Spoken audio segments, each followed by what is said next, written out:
You are listening to the Speak Podcast, the podcast featuring talks from Speak, a public speaking platform for people with ideas and stories. Produced by Launchpad 516 Studios.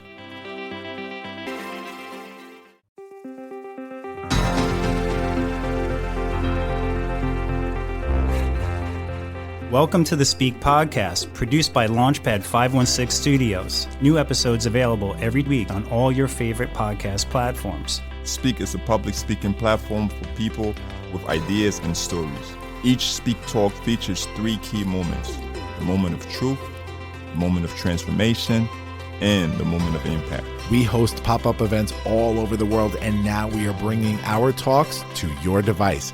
Our speakers are stepping onto the stage and into the spotlight, and now onto this podcast. Welcome to the show.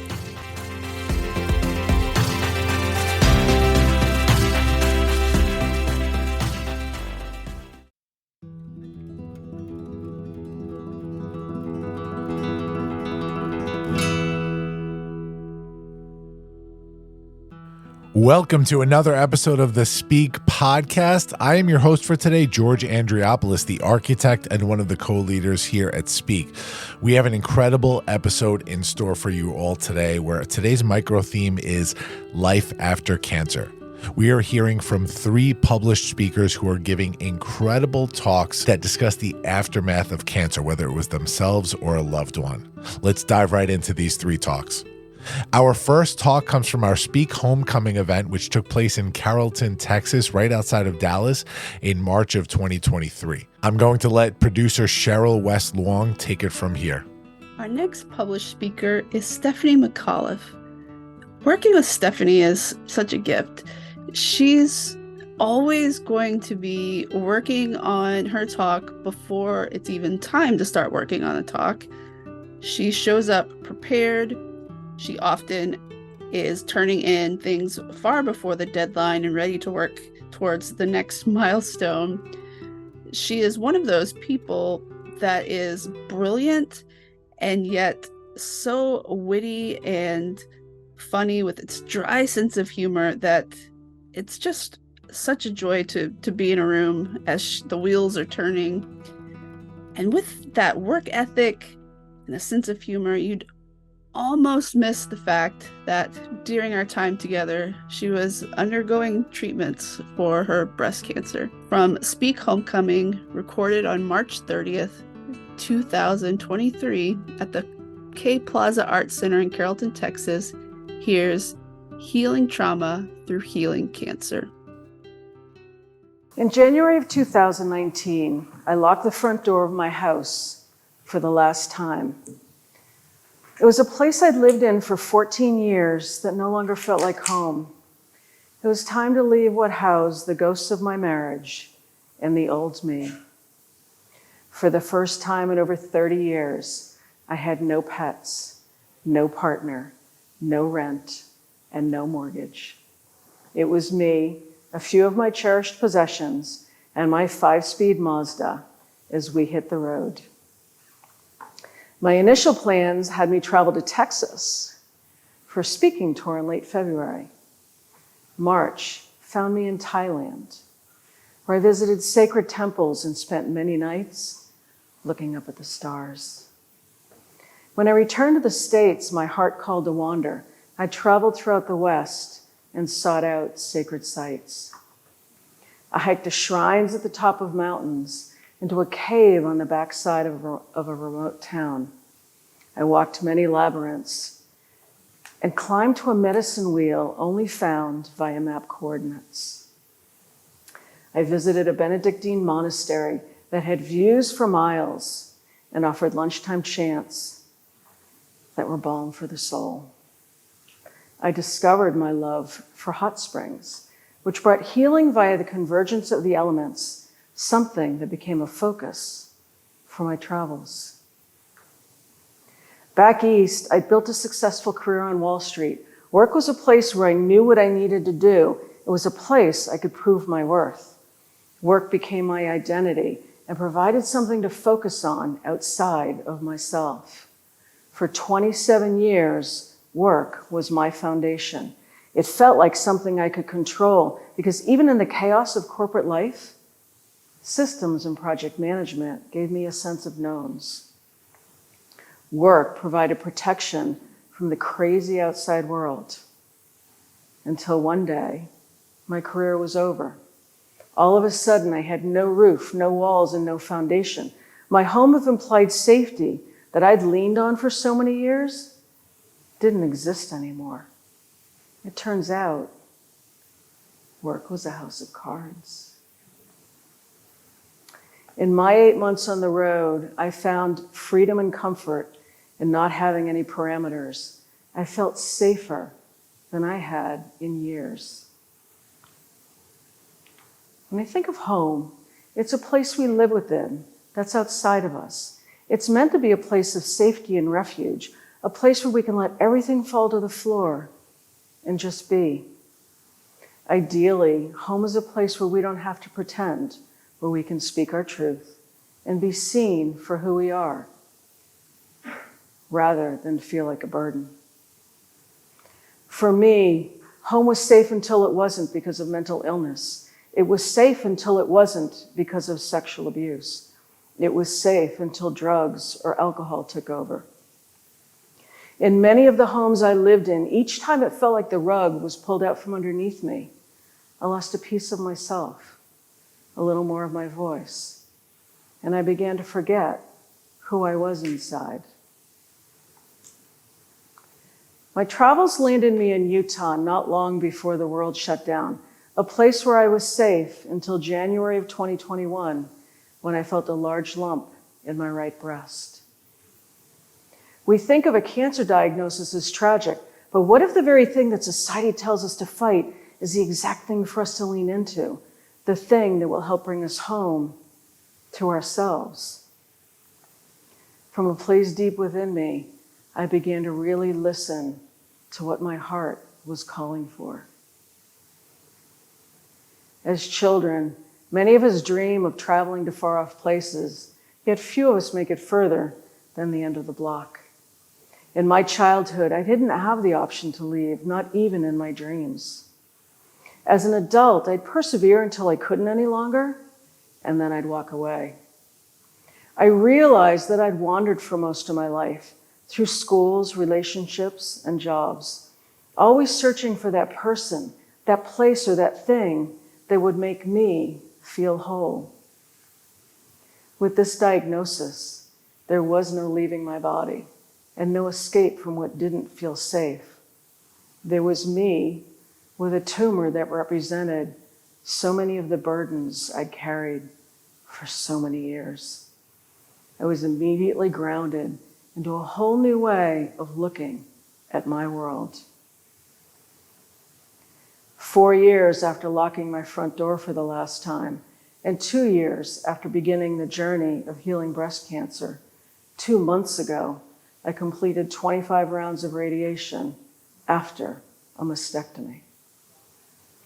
Breast cancer has given me the opportunity to heal my own ghosts, and it shifted my world in miraculous ways. I've connected more deeply with my voice and of who I am out from underneath the stories I've carried. I've healed the energies internalized from the panic attacks and depression that were around me when I was young. I've found deeper levels of forgiveness from the experiences of sexual abuse. I've cleared anger, frustration, and defensiveness and let go of the patterns that drove me in my old world. Because breast cancer brought me to my knees. It's been a journey to go within the walls of my heart and heal the traumas that had me seek validation outside of myself, to listen to my own inner wisdom, and to find peace in a world filled with chaos. Breast cancer has given me the space to create a whole new foundation.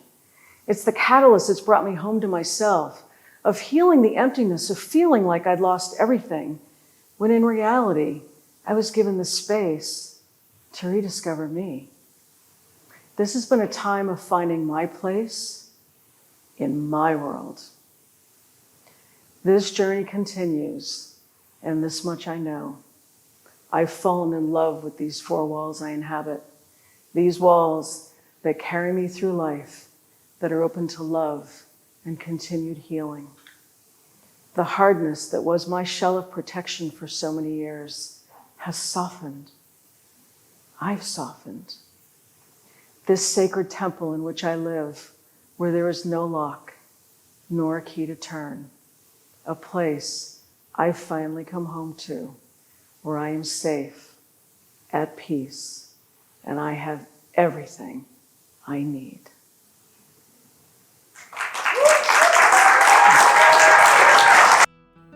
What an incredible talk from Stephanie McAuliffe. Again, that was Healing Trauma Through Healing Cancer from Speak Homecoming in Carrollton, Texas. We thank Stephanie and we thank producer Cheryl Westlong for putting Stephanie on stage and producing such a thoughtful event. Our next speaker comes from Speak Laughter, which took place in Farmingdale, New York at our headquarters in August of 2023. Lotta Lizniak, the unicorn play goddess, as she refers to herself, found healing and strength in the most unexpected places. In her captivating Speak Talk, she dons a unicorn on her head as a playful reminder and takes you through her inspiring transformation. Battling an eating disorder and breast cancer, she delves into how laughter and play became her powerful allies.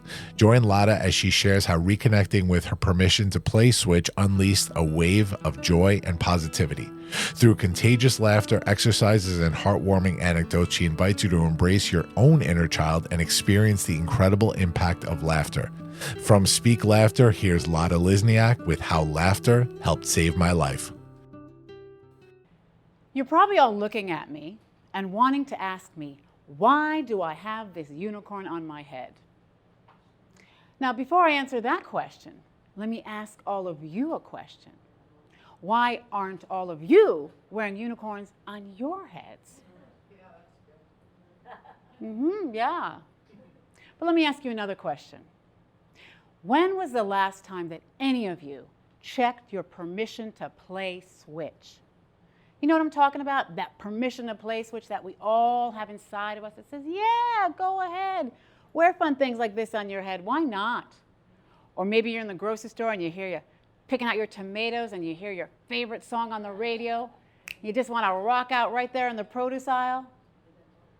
Or maybe you're just full of happiness and joy and you just want to jump up and down like a little kid. Go for it. All of this is your permission to play switch. Now, do you want to see where your permission to play switch is? Right here, right now? All right. I want you all to think of your favorite animal, the sound it makes, and when I say go, make the sound. Go! Meow, meow, woof, woof. Yeah, meow, meow, meow, woo, woo, woo. Oh, I like it, a pig. Very nice. All right, same sound. Now, give it a little bit of a country twang, a little bit of hee-haw. Come on, meow, meow. How, how. Moo, moo. All right. That's good, yes, okay. All right, but now let's make it operatic, like an opera. Meow, meow, meow, meow, meow, meow, meow, meow, meow, meow, meow, meow, meow, meow, meow. Come on, let me get a pig opera. Whoop. Okay. So however you reacted or didn't react or meowed or mewed, that should give you a little bit of an idea where your permission to play switch is these days. Now, I know for sure that there is such a thing as a permission to play switch because I remember the moment that my own permission to play switch was turned off. I was in the car with my mom, and she turned to me and said in her beautiful Ukrainian accent, Lotta dear, now that you graduate college, what are you going to do with the rest of your life? I said, honestly, Mom, I just want to have fun. I want to play.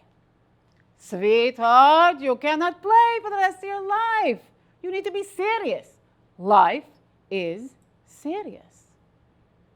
How many of you had that serious finger in your life? Or maybe you remember the moment that you went serious.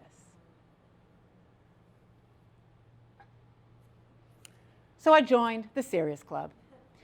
Had a whole bunch of serious careers. I became a very serious art and documentary photographer.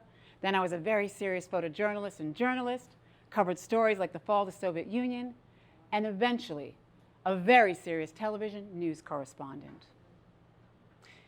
And all that seriousness for me resulted in 2 very serious side effects.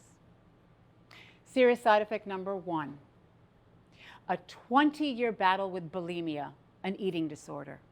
It felt as if I had this bottomless pit in my soul, and no matter how much food I put in there, it never was enough. And I couldn't stop no matter what I did. But you know what stopped me? My second serious side effect, a potential death sentence, breast cancer. The doctor said, Ms. Lizniak, if you don't do chemotherapy, radiation, and remove both of your breasts, you are going to die in 5 years. What would you do if someone said that to you? I was in shock.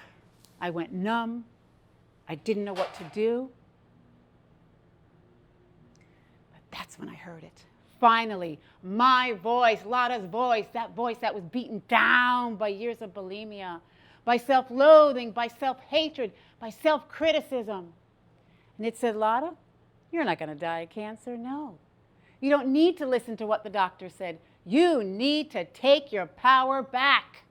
How many of you have taken your power back or need to take your power back? You go from being a victim to 100% responsibility in a decision.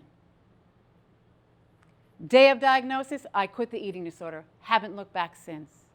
That glamorous yet very serious television job, I quit. And oh yeah,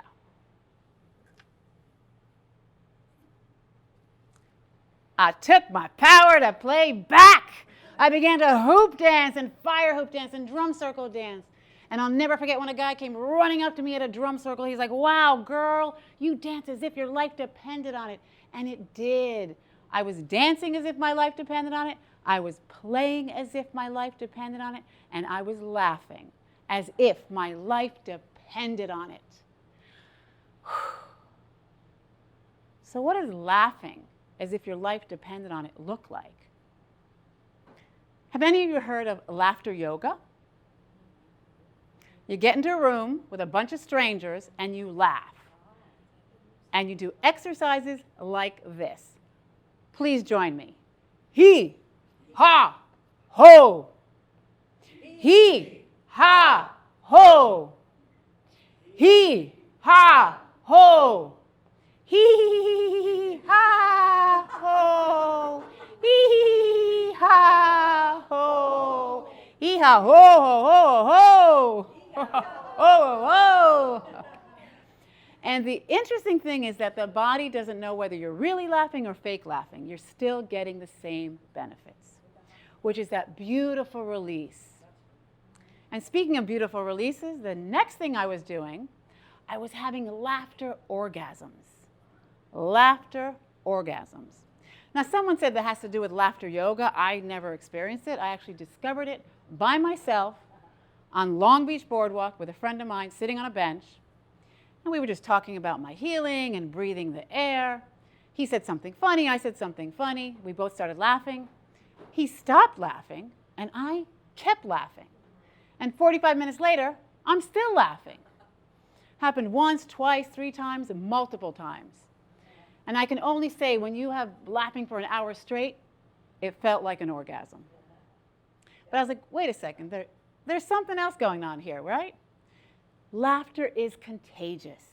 So I was laughing at myself, laughing, making myself laugh. So let's see how contagious laughter is. Let's start laughing. Go!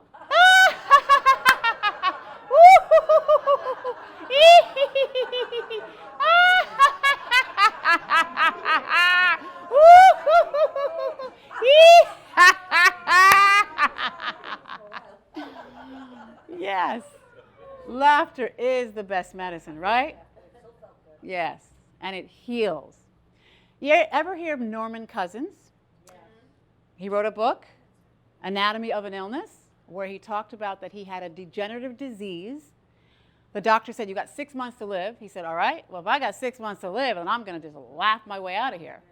So he looked at funny movies and sitcoms and books and jokes, and eventually he actually cured himself and others.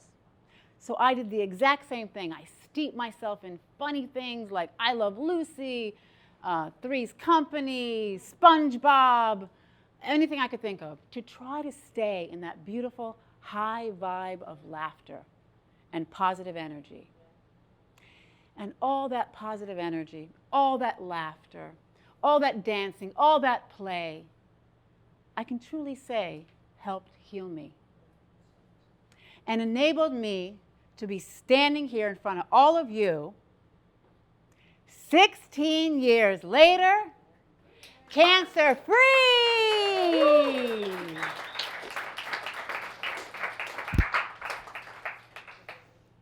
And that's how the unicorn was born. I wanted to celebrate my healing and share the laughter, the love, the dancing, the playing, the lightness with the whole world. And that's why I wear the unicorn.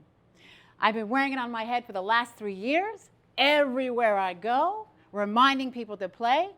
And if they say something to me about the unicorn, I say, oh, you just triggered a 1-minute unicorn dance party. I whip out my phone, I put on a song, and we dance.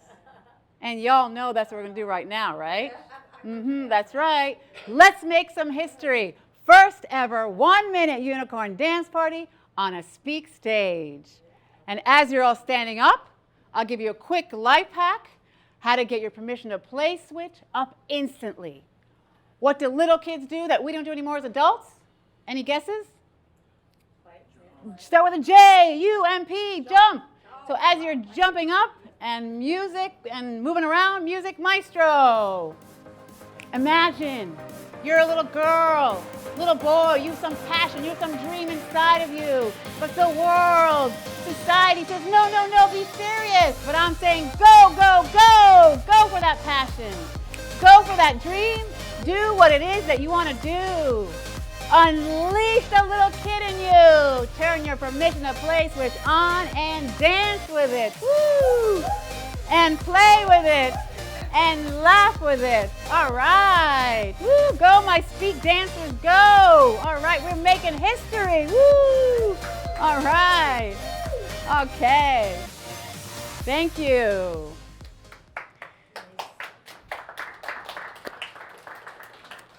So now you all know why I wear the unicorn.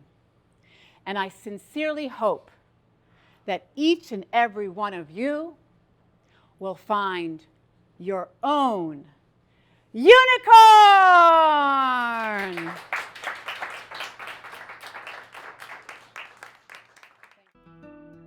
That was Lotta Lisniak with How Laughter Helped Save My Life. Thank you, Lotta, for an incredibly fun talk. I had so much fun watching you on that stage and collaborating with you at that particular event. And your talk has touched so many people's lives. So thank you, Lotta. Our final speaker for today comes from Sarah Kavanaugh from our Speak Growth event, which was our 1-year anniversary event, which took place November 30th, 2023 on Long Island, New York. Sarah Kavanaugh shares her personal story about surviving her mother's cancer only to discover years later that grief got trapped in her cells.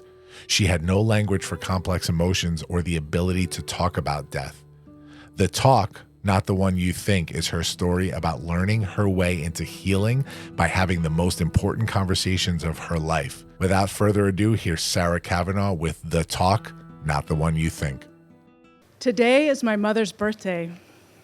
I celebrate today instead of the day she died. She died 21 years ago, and she was kind, gracious, and loving, but she never talked openly about her life or her death. She lived for a full year following her stage 4 diagnosis of undifferentiated carcinoma. She discovered it in an exercise class. Her shoulder was sore, so she went to a nurse who palpitated this weird, squishy tissue and sent her straight to the hospital for a scan. No one could ever figure out what kind of cancer she had. But the cancer was everywhere in her body, and it must have been extremely painful. But I only saw her cry once. We were in one of the many doctor's appointments that year, and the port in her chest had clogged, and so her arm was swelling up. When the doctor asked her to lift her arm, she cried out, and her eyes swelled up. And I remember it so vividly because it was so unusual for her to lose her cool, to show me any kind of emotion or pain. And it must have been a year of incredible pain. She never talked to me about her own death. She would just give me this look, this sad, silent look. And I didn't ask her about the cancer. I didn't ask her what it felt like to have toxic chemicals poured into your chest. I didn't know how I felt. I just knew I couldn't broach the subject. We didn't have any words. None of us had any words for losing our mother. My family ignored the fact that she was dying and instead focused on the cure. We couldn't imagine living without her. And so we let the doctors take over, and her life became the treatments, the cancer sickness, and denial. And instead of gathering together and celebrating and honoring her last days, she ended up in Texas in a phase 1 trial, 2,393 miles away. My father especially wanted to save her, and I don't blame him. I don't blame either one of them. They were from a generation who never talked about death or saying goodbye. It was not until years later, in 2018, that I had my wake-up call. My own child had a mental health crisis. We were in the ER, and when we found out what had happened, my husband and I were put in the ER's grief room. It's a small, soundproof room where they put grieving parents to be alone. And when the nurse finally came in to say that they were admitting our then 15-year-old for treatment, my nose spontaneously bled. It gushed. The nurse looked surprised and handed me some scratchy paper towels and kept on talking. I didn't hear a word she said. Literally, grief was in my cells and overflowing in blood. I couldn't pretend I was okay. I couldn't be stoic like my mother was for the most part during her cancer. I had to face this deep grief. It felt ancient and enormous and goes back generations. I realized my family never talked about loss. I had a brother, and I didn't even know I had a brother until I was 10 years old. He was the son named after my father, George Matthew. My family's grief about Matthew's death was the unspoken part of our world. We were taught to think positive, move forward. There were no pictures of Matthew in our home, no mention of his name, nothing to mark his beautiful, short life. They sent my siblings back to school the day after Matthew died, and they got pregnant with me because they always wanted 4 children. Think positive, move forward. I was literally born because of a death in the family. I can't imagine what it's like to lose a child. My moment in the ER was so powerful, and yet my child was still alive. I realized grief was making me sick. When my nose bled and nausea overwhelmed me, I had to face all that stuff that was in my body. If you're one of the millions of people that have read The Body Keeps the Score, then you know what I'm talking about. In order to grow and heal, I had to feel all those feelings about my mom, about my teenager, everything I was holding. And I had 0 skills, no language.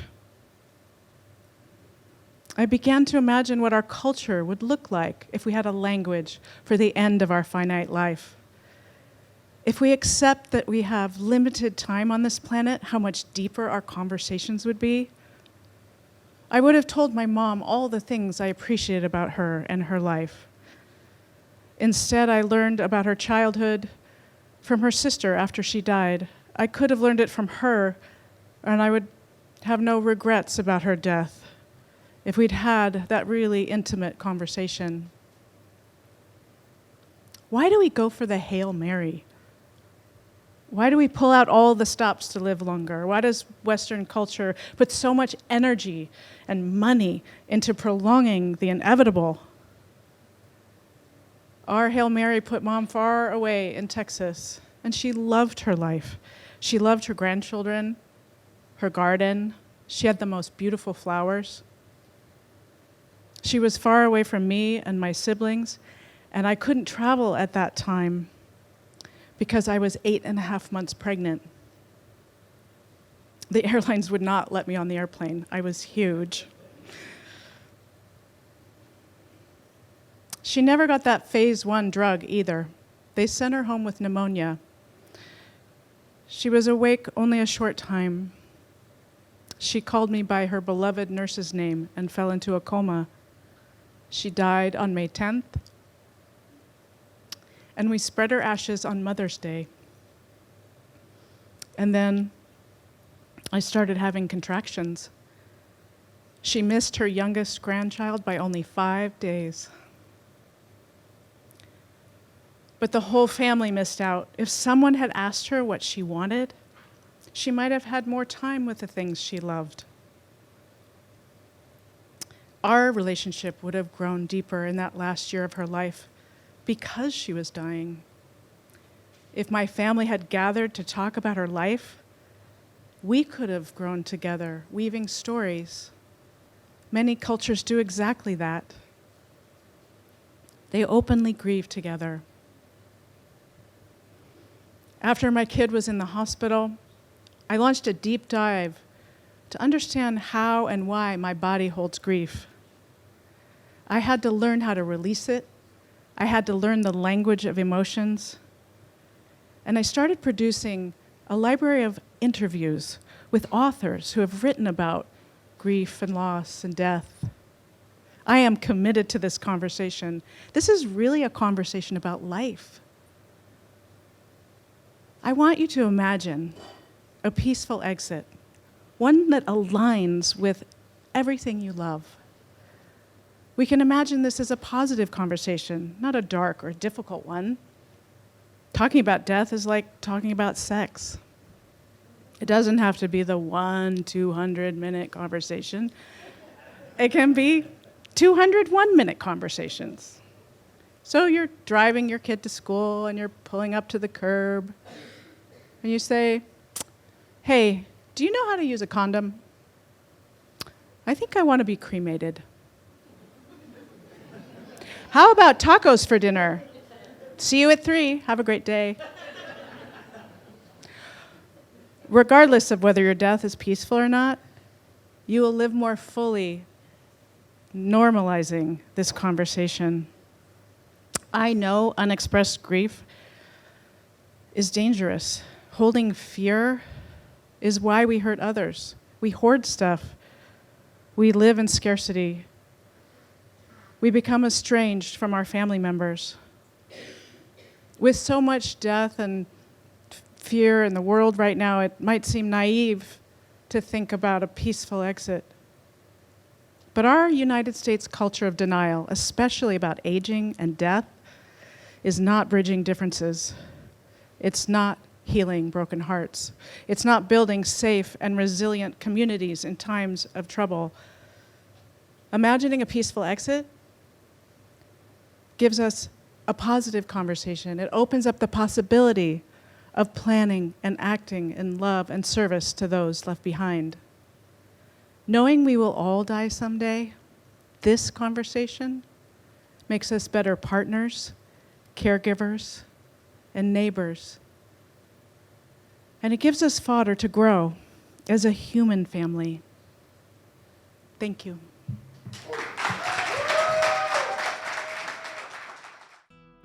Thank you, Sarah, for that incredible talk entitled The Talk. not the one you think, from our Speak Growth event on November 30th, 2023.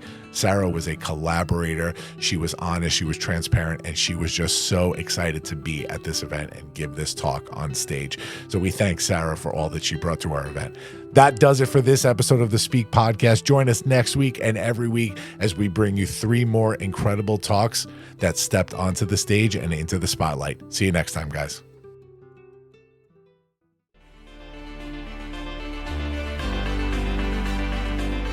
The Speak Podcast is brought to you by Launchpad 516 Studios. Executive produced by Fred P. Banning, Jason Martin, and George Andriopoulos. Our theme song, Champions Day, is by Lupus Nocti. Incidental music, Melting Places, is by Andres Cantu. Music and sound effects licensed through Epidemic Sound. The Speak Podcast is hosted with Podbean. Make sure to subscribe to this feed wherever podcasts are available and leave us a 5-star review on Apple Podcasts while you're at it. Follow Speak at Speak_event on Twitter and at Speak Event on all other social media platforms. Visit our website, speakevent.com, for upcoming events, channel partner, sponsorship, and Speak at Work opportunities. and follow all the great podcasts produced by Launchpad 516 Studios.